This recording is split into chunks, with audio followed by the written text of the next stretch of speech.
Okay, hello everybody. How are you? This is Cheryl Swift. I'm here live with none other than Cody Jinks. What's your name? No, I'm just kidding. Cody Jinks, and we're here in sunny. It's a beautiful day for November, isn't it? We're up here. We're a little northern than where I'm at, but we got cold at home in Texas the other day, and so we came up here and it's about the same. So kind of. Here it is. It feels good. It's a nice day outside. Yeah. I mean, it's a little cool.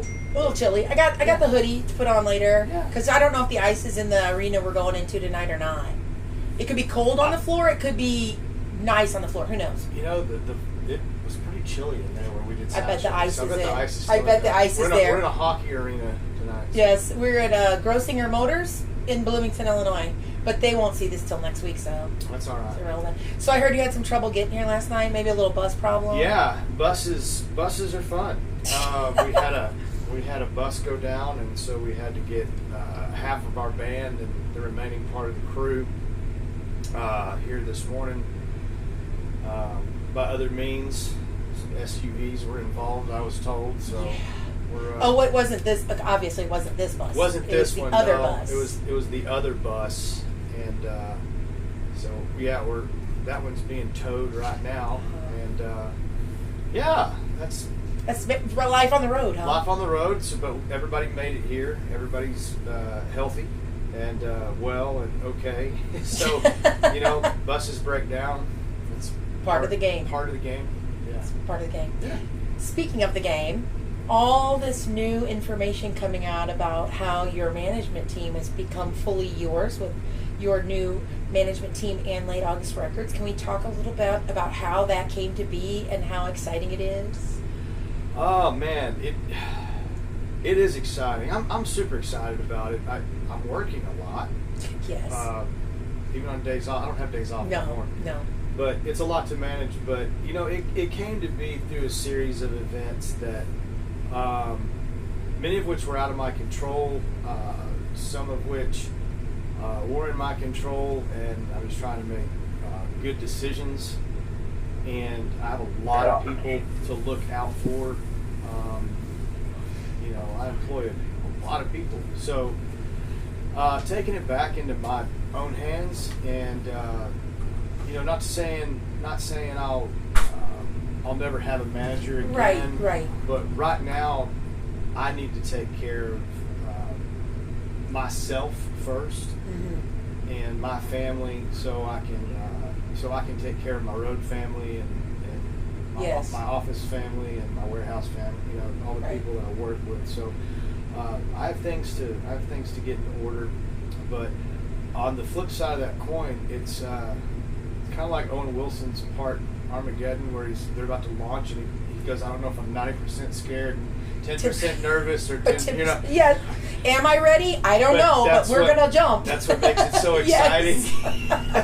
Well, so that's kind of where I'm at right now. Yes, and what I love, one of the things. Well, everybody knows I love you appropriately, but one of the things I love is how you've brought your friends and family and crew along with you. So, I know that our friend Bobby Keith, who's off camera just over here, he was started as your merch guy. Maybe something before I met him. Was he something before merch guy? He was driving and doing merch. Was it called Dolly? Was that the? We had Dirty Dolly. Dirty Dolly at Off Broadway. I remember. Yeah, we had Dirty Dolly when Keith came on. Keith's going on his 10th year. And so he went from merch guy. Then he went to. Merch guy and driver. He stayed merch guy and driver for a long time. Okay. And he just worked his way up. I mean, to basically he was what would have been considered the assistant TM and my personal assistant for years. And now he's just tour manager. Which I love. Yeah, but a lot of my guys have moved up. Yes. And saying I have to take care of myself. I have to take care of my guys, and my women. That's going to come across like somehow I'm going to get hammered for that. My crew is what he said. My crew, which consists of men and women. Yes.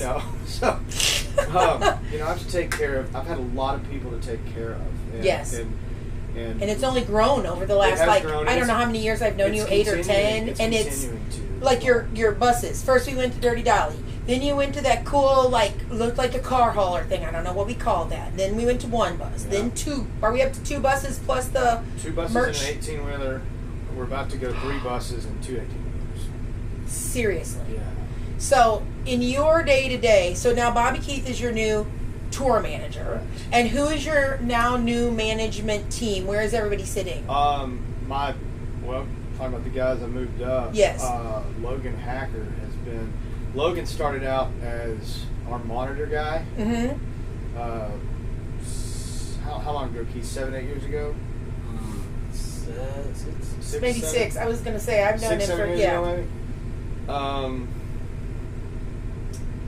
he's worked his way up to, he tour managed for years and ran monitors. And now he's my day-to-day, and he's actually going to be my day-to-day manager in the business. And he's basically, he's expressed that he'd eventually like to get off the road.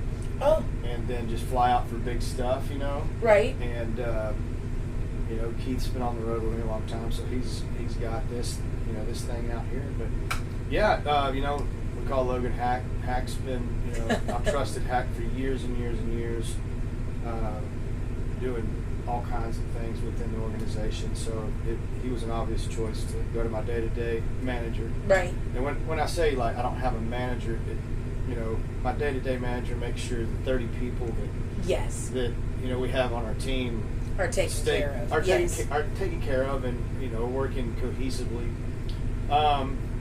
But not like a management firm. Not like right. There's management, but there's not someone over the team. You now are the team, and incorporating these different managers for different aspects of it. Correct. Correct. And so, yeah, Liz Slyman is still doing my marketing. Nice. We've been working together for years and years.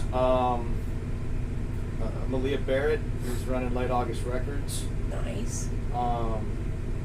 You know, Josh is still here. We've been playing together for 17 years. Yeah, forever. You know, he's still producing our music, and you know, band leader, and you know, I mean, he's the best. One of my most, you know, trusted humans in the world. So, you know, we've gone through some changes, and it's been pretty bumpy, you know, but I think at the end of the day, everybody's really excited, and you know, I feel like I've kind of become. I felt like I hit a ceiling, so to speak, and I feel like we just kind of raised the ceiling a little bit, and 2024 is, in my mind's eye, is going to be a really kick-ass year, because I think we're sitting on. I think you're sitting on gold. We're sitting on the best record I've ever been a part of. Yes, I can't wait. It's. Speaking of the new record, it's crazy. Well, let's move to that. I have other questions, but the new record, I am so excited. Yeah. Excited? Me too. Excited? Let's act like I know what I'm saying. I'm all those. All the excited, excited? All those things, yeah. I mean, Bob and I were on the way up here today, and I must have listened to Outlaws and Mustangs, 42 times? And every time I liked it more. Yeah. And I'm hearing the Tennessee Jet, I'm hearing you. To me, it's about becoming who you are without having to change who you are. Am I close? Okay, good. You know, I think, you know, if you were to describe it in one of those corny movie things, you know, it's a coming of age piece. Yes. You know, it's really where he finds his way. Yeah, or she. She. You know what I love too about you and Tennessee Jet? You always throw in that in the song. Here's the Lifers. We had the female influence. Sure. And this song we have I love that you do that. Yeah. I know that's crazy, but I love that there's always there's always both included in these songs. Let me tell you a secret. I'm gonna listen. Women run my company. Some of my most trusted people happen to be female. You know? And I would be in big trouble if they weren't there doing what they're doing. Yes. So, yeah, there's always that, and I have a teenage daughter that's just like me, and you know, my wife and I my wife is bold and fierce, and yes, you know, she is. And we try to. We want a daughter that goes into the world and doesn't react, but I mean, I'm talking like attacks, like. Yes. We raised our daughter Bella the same way. Yeah. To know who you are and where you stand. Absolutely. And that we're behind you no matter what. And I had the pleasure of meeting your kids this summer, which was just absolutely awesome. Because we've been talking about them for like 8 or 10 years here. I don't know. Big. They are getting big. And they're so much like the two of you. It's really kind of funny. It's very funny. My daughter is very much like me, and my son is very much like my wife. Yes. And it's strange to me how easygoing my son really is, because you figure, oh, that's my boy, he's just like me. It's like me and my son are really, really different. My daughter's just like me. You can tell she's very almost stoic, but there's this little like sassy to her, like sassy stoic. Is that a thing? She's sassy stoic, and she's zero BS. Yeah, she don't take nothing. No. Her, no. So, you know, they're wonderful, but all of our kids have adjusted well. Lots of guys in the band and crew have children and have grown up with us on the road. Our kids, now most of them are older. Right. And we try to bring them out on the road as much as we can. So, you know, we don't party anymore. And I know, I was going to say, I would just like it noted, and we'll talk about this in a minute, that this is non-alcoholic. The first thing I said to Cody was, is that a non-alcoholic beer? It's a non-alcoholic beer. But yeah, I mean, we'd rather have family around, and we don't have very many people around anymore before the shows. Right. If I need to meet with folks, it's usually after the show. Usually it's family time before. Right. Which I understand, because you have to protect yourself. A couple of years ago, I know you said to me, I just give Bobby Keith my phone now. I don't know if you still do that. He is my phone now, essentially. I figured, because you know what? It gets to be too much. Like, you have to be able to breathe and be the spearhead of the project. Even though you have other people, you have to be able to breathe and take time to talk to Rebecca and the kids and have time to take care of you so that you can run the enterprise. I think that's really important. Yeah, and it's been a big adjustment for everybody at home.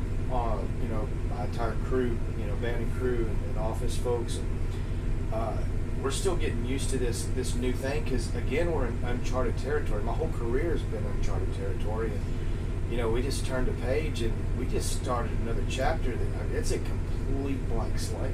Right. And we're all kind of sitting here like, what's next? Who knows what we can do? Yeah. You know, like, right. I mean, look how far you've come just in the like 8 or 10. I don't know. I think it's been 8 or 9 years since we met.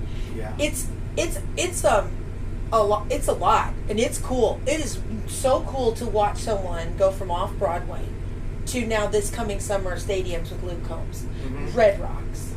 I mean, I only got to go to the one. I couldn't go this year, but how does that feel to go from off Broadway? You're still humble, in my opinion, but how does it feel for you? We never missed a run on the way up. There's a guy that I met a long time ago at a little bowling alley gig I did in Amherst Junction, Wisconsin. His name's John Keyes, spelled like keys, but he was an opera singer and studied under Pavarotti. I met this guy. He was drinking beer and taking tickets at the door to my show at a bowling alley. This guy's a world-renowned singer. You can look him up. It's insane, right? So I meet this guy, and I'm like, well, you studied under one of the most gifted people we ever heard of. Yeah. And I was like, give me some advice, you know. And he said that Pavarotti had told him not to miss any rungs on the way up, because you're gonna have this, and if you slip a couple, you'll have places to go back to. Yes. If you skip the ones, you know.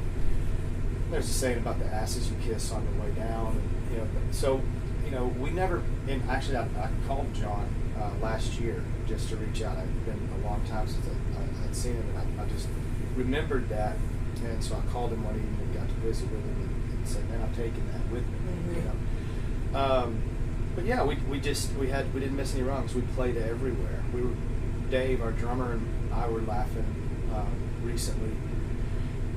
You know, the first show we played together, you with him on drums years ago was a watermelon festival that nobody was at.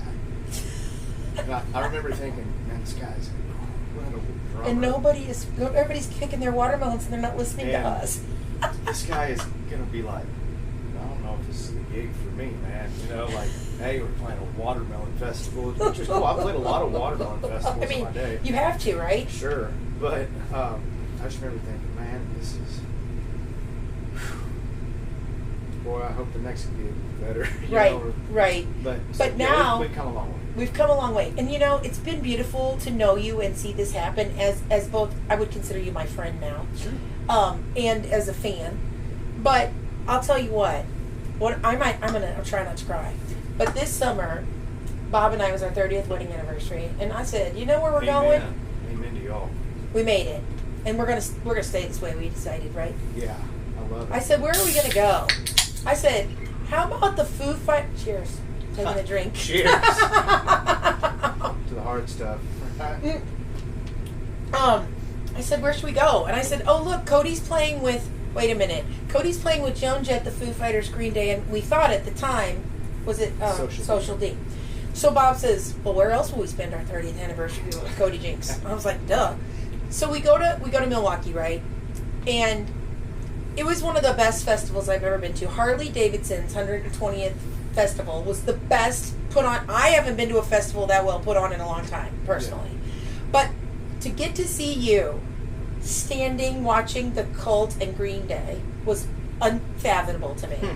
And then the next day, to see Cody Jinks come out between Joan Jett and I love Chris Shiflett and the Foo Fighters. Yeah. To see Cody between Joan Jett and the Foo Fighters, what was that like for you? Because for me, I'm trying not to cry in the stands. How'd it feel? I've had moments in my career where I've thought, I might have other cool moments, but they will be equally cool because this is about as cool as it's going to get. That was one of them.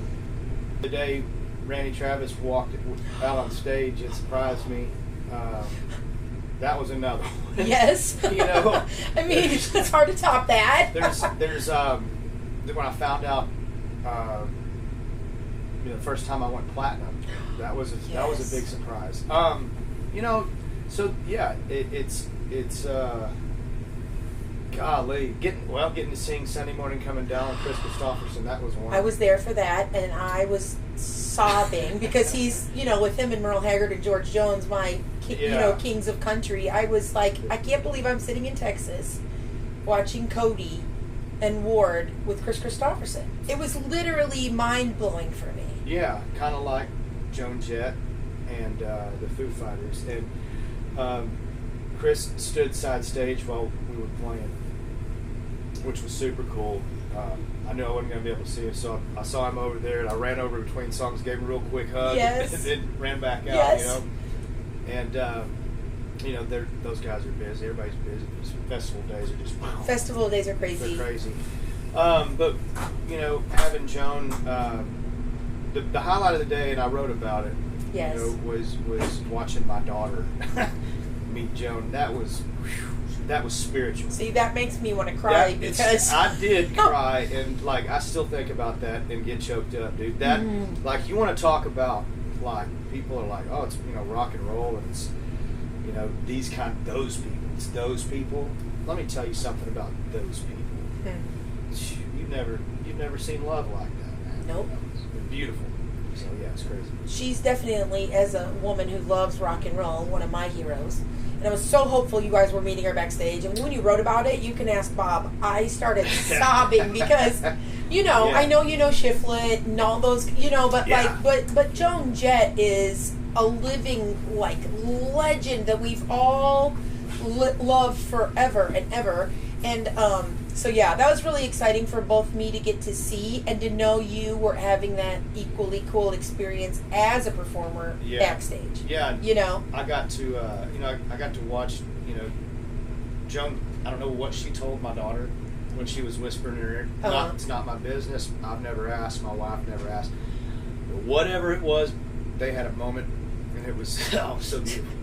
Oh, dude, that was a good one. That's a good one. Cheers to Joan Cheers to Jett. Joan. Yeah, yes. and just the Foo Fighters just killed it. But Social D, which I'm a huge fan of. I've got my Social D hoodie Social on. D I'll hoodie. drop my guitar. The Cult ended up taking their spot. Mike got sick, and I hope he's all doing better. But man, the Cult, I'm a huge Cult fan. If anybody was going to replace them, you should have seen Bob and I when Yeah. we found out, because I was bummed. But let me tell you something, Cody Jinks. When you broke into that Social D song, because some of the people that surround us were like, what is happening? And then I said, watch this. And they lost their minds. You gained some huge fans that day. Yeah. That's a really fun thing about those kind of people. Those don't happen very often. Having what's considered a country band being sandwiched in between. Right. Like in between Joan Jett and the Foo Fighters, it's a dream placement in a set. I mean, you can't ask for anything better than that. Like, what do you Yeah, when you walked out, you were like, well, I don't know how I got here or how this happened, but here I am. I'm sandwiched. You said something funny. I don't want to quote you. I haven't sure. I'm not sure. I'm sure on video. Probably had expletives in it. They probably have expletives. I'm just going to be nice about it. So, let's talk about this.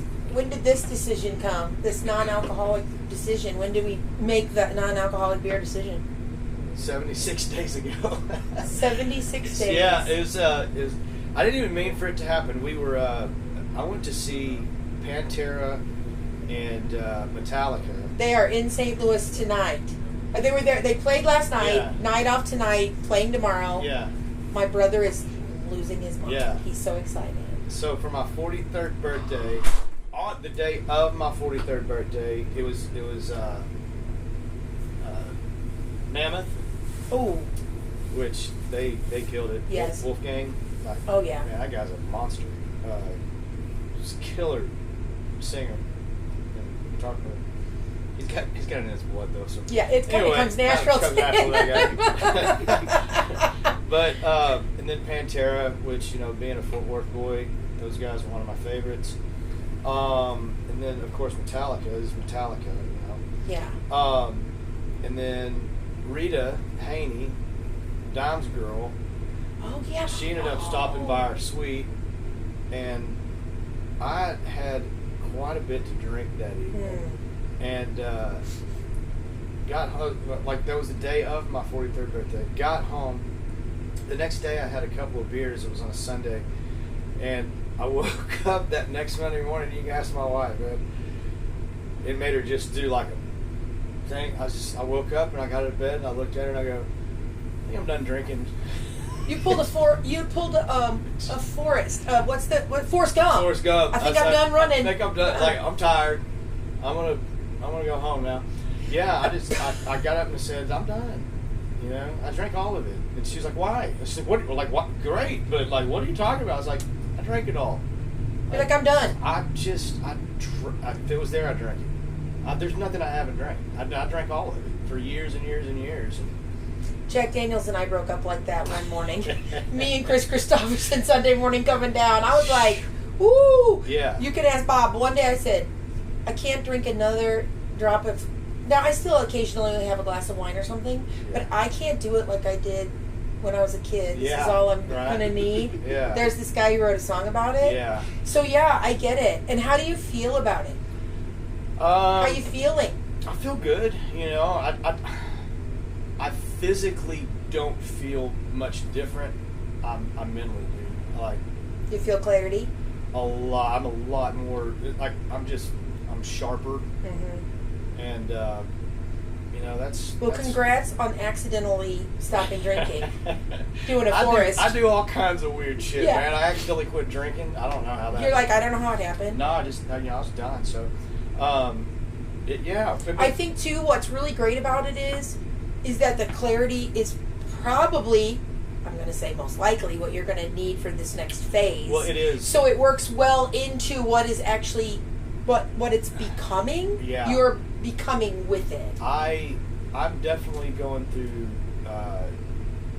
changes in terms of, business-wise, how things are run, my structure, where I'm at now, and how I like to tour.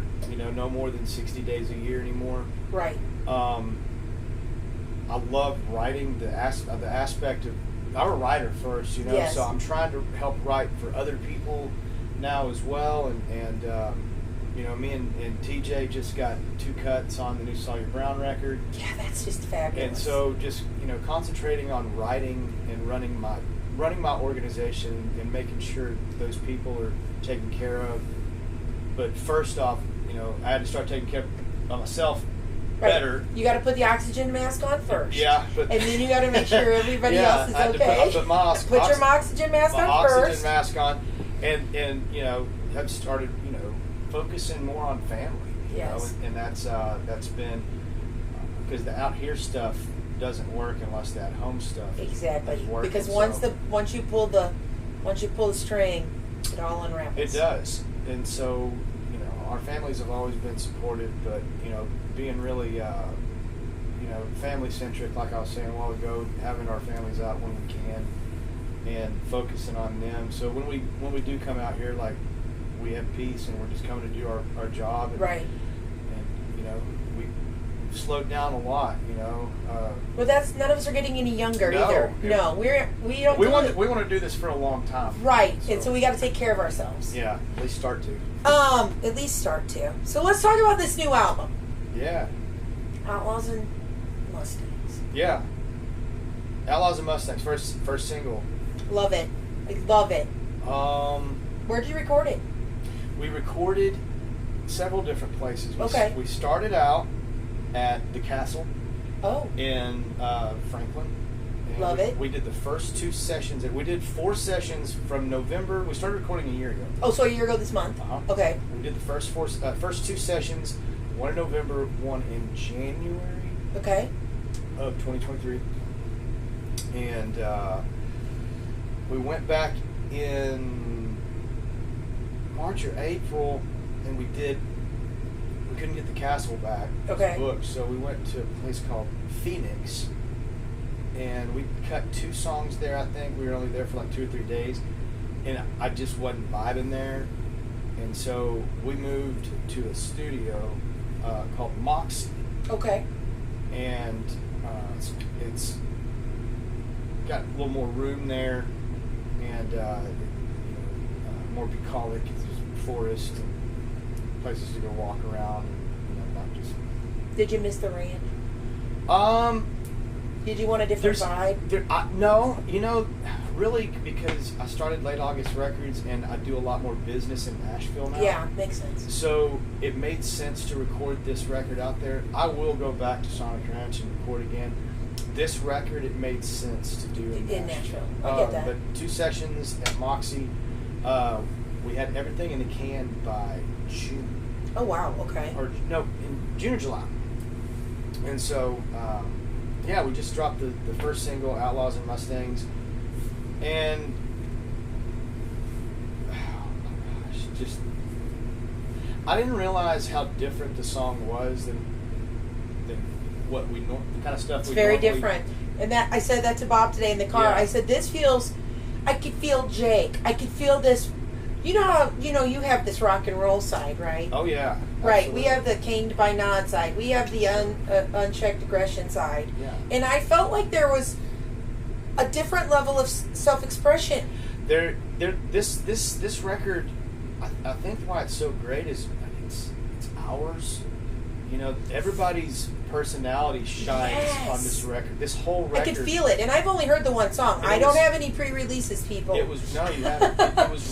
It was a heavy record to make. There's a lot of really heavy shit on that record. How many songs can we expect? Are we giving any clues today? 12 songs. 12 songs. Okay, cool. 12 songs, and just so proud of it. But letting the guys, play. It's the same guys you see on stage. Yes, and I love that you have your band in the studio. And it's letting their identity show. Josh does a great job, and Ryan Hewitt produced this record. Okay. And Ryan is just an absolute monster, like the nicest human ever, but like just a monster at what he does. Yes. You know. I can't wait to hear the rest of it. We're so proud of it. We'll be getting it soonish. I can tell you that you'll know in about 3 weeks what's going to happen. In about 3 weeks. So happy Thanksgiving to us. Something like that. Maybe not something like that. I can't divulge too much information. I'll let it. You're just doing your job. I get it. I'm doing my job. I have to be coy. You can be coy with me. Ain't nobody paying me to do this. I know. No, we can't wait to get it out. I'm super excited. For everybody to hear it. We're really, really proud of it. Let's talk about this tour coming up with Luke. Yeah. And Blackberry Smoke, like Merry Christmas to Cheryl early. Yeah. You want to see me get happy? Put my two favorite bands together on a bill. We're looking forward. Both those bands. You know, Luke, we played with for the first time about a year and a half ago. Was it at the Buckeye Stadium? Yeah, I was gonna say. Yeah, I knew you did one with him. And he's such a great guy. His people were just fabulous, wonderful. Yeah, they were such a pleasure to work with, and they treated our crew so well. That's awesome. They were very, very nice, very accommodating. We've worked with people that weren't nice. I hear some of my friends are tour managers. I hear all kinds of stories from the road, but that's a whole nother podcast that we won't get into today. But they were just lovely to work with, and we ended up picking up 9 shows, stadium shows with Luke this next year, and really, really honored, that he asked us to play. What a great audience to I love that his fans are gonna get to see you, and I love that your fans are gonna get to see him. Yeah. And the same with Blackberry Smoke, because this really has been a dream tour of mine for years, because I love them a lot. And my only request, Charlie, I hope you're watching this. I would love a super jam. You know what? At the end, I could see something with those guys. I can't speak for them. But I could see that. But Charlie texted me last week, and he said they're super excited, and I said, feelings mutual. This is something, we've been trying to get something together with those guys for a while, and we're finally able to make it happen. Yes. So we got several dates coming up with them, a good couple handfuls, and I'm trying to book plane tickets all over, man. They're the nicest guys. So I would say if there was some kind of cats out there that might want to do like a cool ass jam or something at the end, it might be some cats like that. I don't know. We'll throw that out. We'll throw it out into the ethos. Yes, Paul, Charlie, are y'all listening to Cody here? So, is there anything new and anything else I just lost my words. New and exciting we should know about coming up? We got the Luke Combs tour. Yeah. We got the Blackberry Smoke tour. Yeah. We got the album dropping sometime in the next month-ish. I can't say that. Oh, we can't say. It's coming soon to a store near you. And details coming to you. We got a bunch of cool stuff happening. I love it. We are revamping and relaunching the website. In November, we're starting an app for the Fam Club. Yes, So there's going to be a Fam Club app that enables me I don't know how to use one of these very well. So if I have my own app, I can just hit the button and I can go directly contact with Fam Club people. Oh, that's awesome. And I can do Q&As, and I can, because we've been trying to really make the more Fam Club centric. And yes. I just wrote a letter to the Fam Club this morning. Yes. Oh, good. And so nice. there's going to be one posted today or tomorrow. And we appreciate it. I mean, I'm part of it because I do buy tickets to your shows, just in case anybody wonders. I still support my friends, always. And y'all hear that? I support my friends. I buy the tickets. I buy tickets to the shows. I mean, yes, I get to come on the tour bus to do interviews, but I buy tickets to the shows. And I do appreciate the Fan Club Early Club access because I think it's a reasonable price, and I love that I can pick tickets early. And so thank you. Well, thank you on behalf of I'm speaking on behalf of people, but I really appreciate it. Well, we appreciate y'all, and really just we're going back to what I wanted the fam club to be. A long time ago, my buddy was in the Metallica fan club. Oh, okay. And they always did really cool stuff. And you get busy and you start working on projects. You do this and this and this and this and this. And it's like, man, I wanted to go back, and I was like, man, we're not doing all the cool. Like, it's worth it, just for getting the early access to the tickets.